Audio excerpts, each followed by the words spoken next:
In the kitchen. The time has come, my grandmother said. The great moment has arrived. Are you ready, my darling? It was exactly 7:30. Bruno was in the bowl finishing that fourth banana. Hang on, just a few more bites. No, we've got to go. She picked him up and held him tight in her hand. She was very tense and nervous. I had never seen her like that before. I'm going to put you both in my handbag now, but I shall leave the clasp undone. She popped Bruno into it first.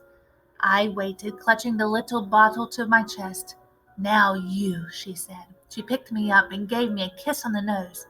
Good luck, my darling. Oh, by the way, you do realize you've got a tail, don't you? A what? A tail, a long curly tail. I must say that it never occurred to me. Good gracious me, so I have. I can see it now. I could actually move it. It is rather grand, isn't it?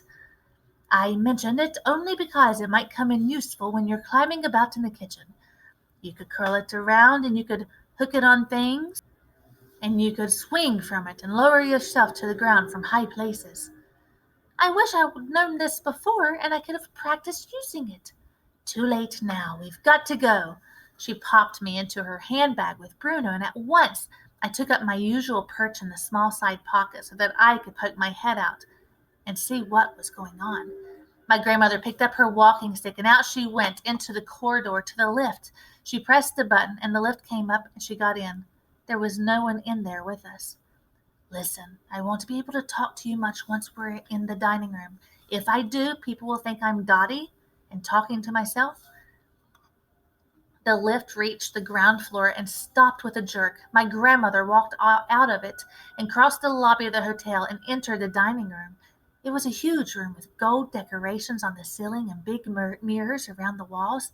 The regular guests always had their tables reserved for them, and most of them were already in their places and starting to eat their suppers. Waiters were buzzing about all over the place, carrying plates and dishes. Our table was a small one beside the right-hand wall about halfway down the room. My grandmother made her way to it and sat down. Peeping out of the handbag, I could see in the very center of the room 2 long tables that were not yet occupied. Each of them carried a notice fixed onto a sort of silver stick, and the notices said, "Reserved for the members of the RSPCC." My grandmother looked toward the long tables, but said nothing.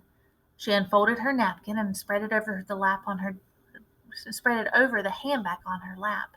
Her hand slid under the napkin and took hold of me gently.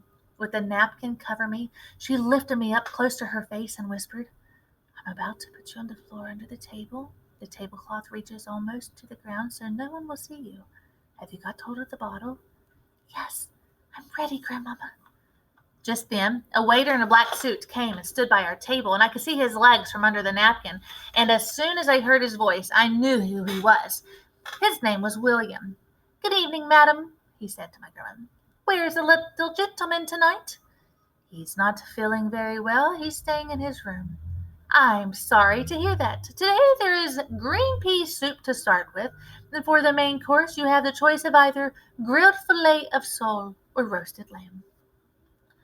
Pea soup and lamb for me, please, but don't hurry it, William.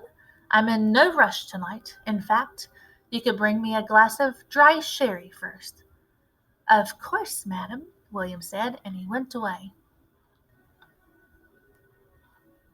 My grandmother pretended she had dropped something, and she bent down and slid me out from under the napkin onto the floor under the table. Go, darling, go, she whispered, and then she straightened up again. I was on my own now. I stood clasping the little bottle. I knew exactly where the door into the kitchen was. I had to go about halfway around the enormous dining room to reach it. Here goes, I thought, and like a flash I skittled out from under the table and made for the wall. I had no intention of going across the dining room floor. It was far too risky. My plan was to cling close to the skirting of the wall all the way around until it reached the kitchen door. I ran. Oh, how I ran. I don't think anyone saw me. They were all too busy eating. But to reach the door leading to the kitchen, I had to cross the main entrance of the dining room. I was just about to do this when in poured a great flood of females. I pressed myself against the wall, clutching the bottle. At first, I saw only the shoes and the ankles of these witches who were surging in through the door, but when I glanced up a bit higher, I knew at once who they were. They were the witches coming in to dinner. I waited until they had all passed me by, and then I dashed on towards the kitchen door. A waiter opened it to go in. I nipped in after him and hid behind the big garbage bin on the floor. I stayed there for several minutes, just listening to all the talk and the racket. By golly, what a place that kitchen was. The noise and the steam and the clatter of pots and pans and the cooks all shouting and the waiters all rushing in and out from the dining room, yelling the food order to the cooks. 4 soups and 2 lambs and 2 fish for the table 28. 3 apple pies and 2 strawberry ice creams for number 17. Stuff like that going on all the time. Not far above my head, there was a handle sticking out from the side of the garbage bin. Still clutching the bottle, I gave a leap, turned a somersault in the air, and caught hold of the handle at the end of my tail. Suddenly, there I was, swinging to and fro upside down. It was terrific. I loved it.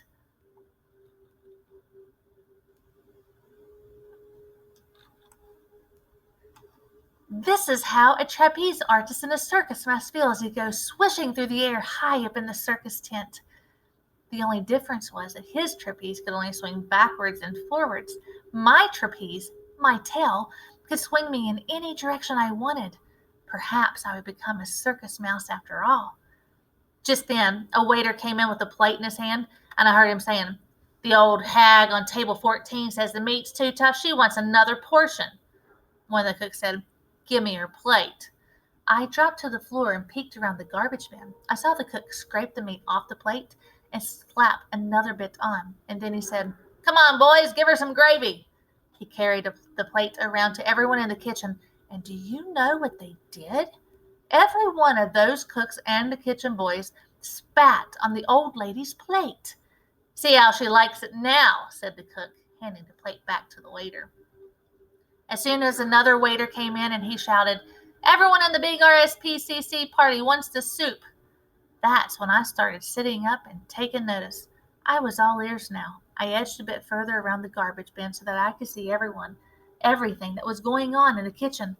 A man with a tall white hat, who must have been the head chef, shouted, "Put the soup for the big party in the large silver soup tureen." I saw the head chef place a huge silver basin onto the wooden side bench that ran along the whole length of the kitchen against the opposite wall. Into that basin is where the soup is going, I told myself. So that is where the stuff in my little bottle must go as well.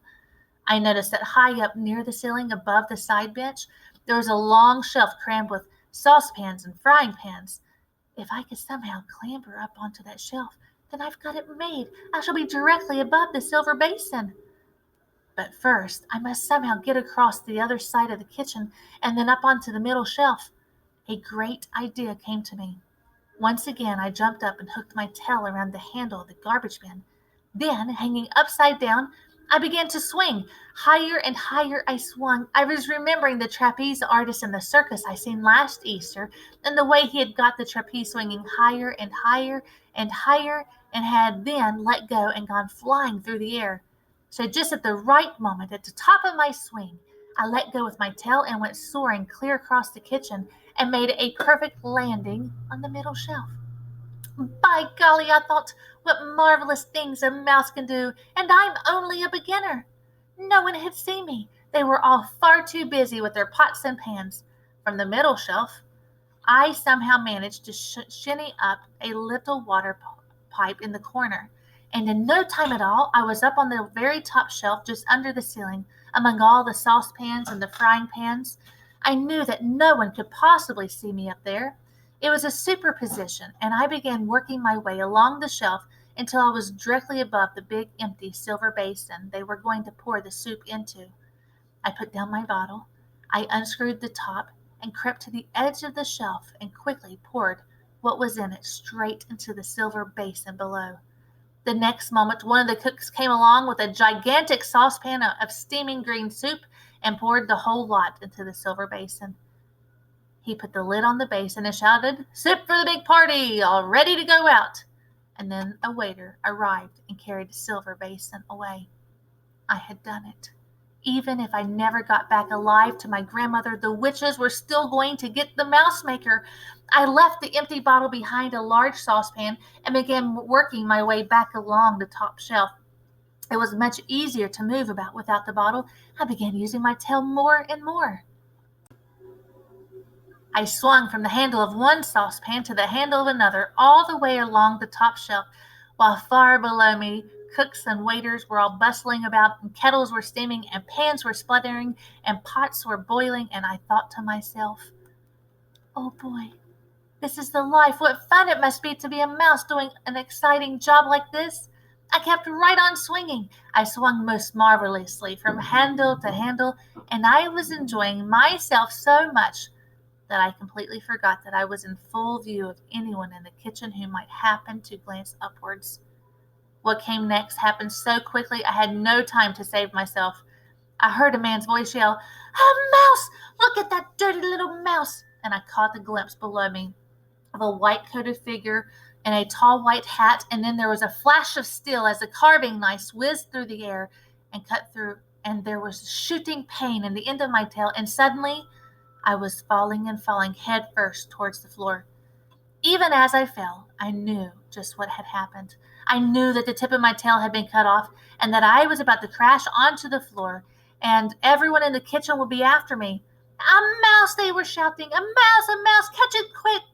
I hit the floor and jumped up and ran for my life.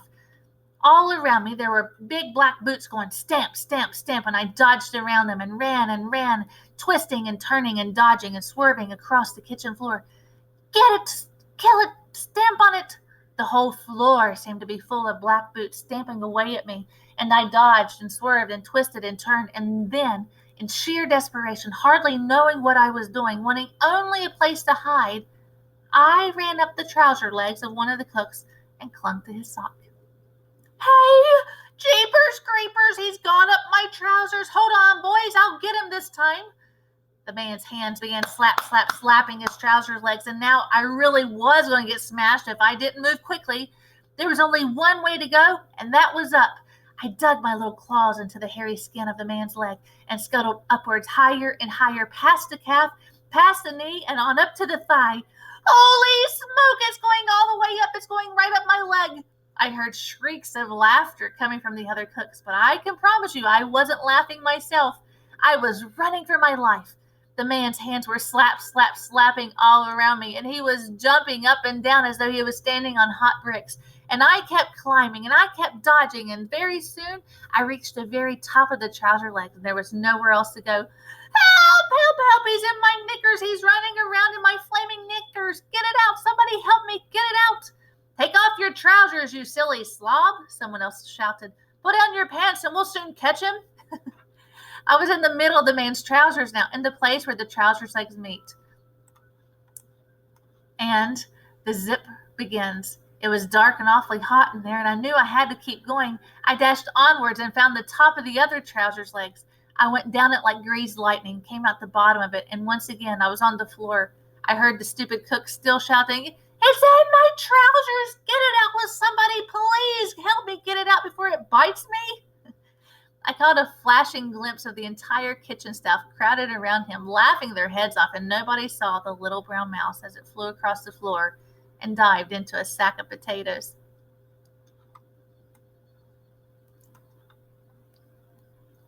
I burrowed down in among the dirty potatoes and held my breath. The cook must have started taking his trousers off right, because now they were shouting, "It's not in there! There's no mice in there, you silly twerp." "There was, I swear there was. You've never had a mouse in your trousers. You don't know what it feels like." The fact that a tiny little creature like me had caused such a commotion among a bunch of grown-up men gave me a happy feeling. I couldn't help smiling in spite of the pain in my tail. I stayed where I was until I was sure they had forgotten about me. Then I crept out of the potatoes and cautiously poked my tiny head over the edge of the sack. Once again, the kitchen was all of a bustle, with cooks and waiters rushing about everywhere. I saw the waiter who had come in earlier with the complaint about the tough meat coming in again. Hey boys, I asked the old hag if the new bit of meat was any better, and she said it was perfectly delicious. She said it was really tasty. I had to get out of that kitchen and back to my grandmother. There was only one way to do this. I must make a dash clear across the floor and out through the door behind one of the waiters. I stayed quite still, waiting for my chance. My tail was hurting terribly. I curled it around so as I could have a look at it. About 2 inches of it were missing, and it was bleeding quite a lot. There was a waiter loading up with a batch of plates full of pink ice cream. He had a plate in each hand and 2 more balanced on each arm. He went towards the door, pushed it open with his shoulders. I leapt out of the sack of potatoes and went across the kitchen floor and into the dining room like a streak of light, and I didn't stop running until I was under my grandmother's table. It was lovely to see my grandmother's feet again in her old-fashioned black shoes with their straps and buttons. I shinnied up one of her legs and landed on her lap. "Hello, Grandmamma, I'm back. I did it. I poured it all in their soup." Her hand came down and caressed me. "Well done, my darling. Well done. They're at this very moment eating that soup." Suddenly she withdrew her hand. "You're bleeding, my darling. What happened to you?" "One of the cooks cut off my tail with a carving knife. It hurts like billy-o." "Let me look at it." She bent her head and examined my tail. "You poor little thing. I'm going to bandage it up with my handkerchief. That will stop the bleeding." She fished a small lace-edged handkerchief out of her bag, and this she somehow managed to wrap around the end of my tail. "You'll be all right now. Just try to forget about it. Did you really manage to pour the whole bottle into their soup?" "Every drop. Do you think you could put me where I could watch them?" "Yes, my handbag's on your own empty chair beside me. I'm going to pop you in there now, and you can peep out as long as you are careful not to be seen. Bruno's in there as well, and take no notice of him. I gave him a roll to eat, and that's keeping him quite busy for a while." Her hand closed around me, and I was lifted to her lap and transferred to her handbag. "Hello, Bruno." "Oh, this is a great roll," he said, nibbling away at the bottom of the bag, "but I wish there was butter on it." I peered over the top of the handbag, and I could see the witches quite clearly sitting at the 2 long tables in the center of the room. They had finished their soup now, and the waiters were clearing away the plates. My grandmother had lit up one of her disgusting black cigars and was puffing smoke over everything. All around us, the summer holiday guests in this rather grand hotel were babbling away and tucking into their suppers. About half of them were old people with walking sticks, but there were always also plenty of families with a husband, a wife, and several children. They were all well-to-do people, but you had to be if you wanted to stay in the Hotel Magnificent. "That's her, Grandmama. That's the Grand High Witch."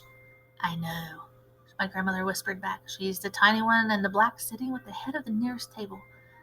"She could kill you," I whispered. "She could kill anyone in this room with the white-hot sparks of hers. Look out, the waiter's coming." I popped down out of sight and heard William saying, "Your roast lamb, madam, and which vegetable would you like, peas or carrots?" "Carrots, please, but no potatoes." I heard the carrots being dished out, and there was a pause. Then my grandmother's voice was whispering, "It's all right, he's gone.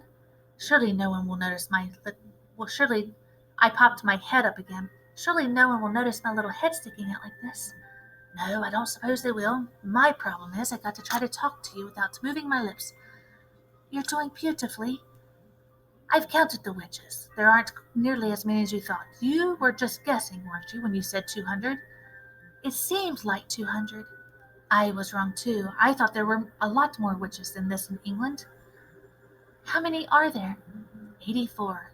There were 85, but one of them got fried. At that moment I caught sight of Mr. Jenkins, Bruno's father, heading straight for our table. "Look out, Grandmamma. Here comes Bruno's father."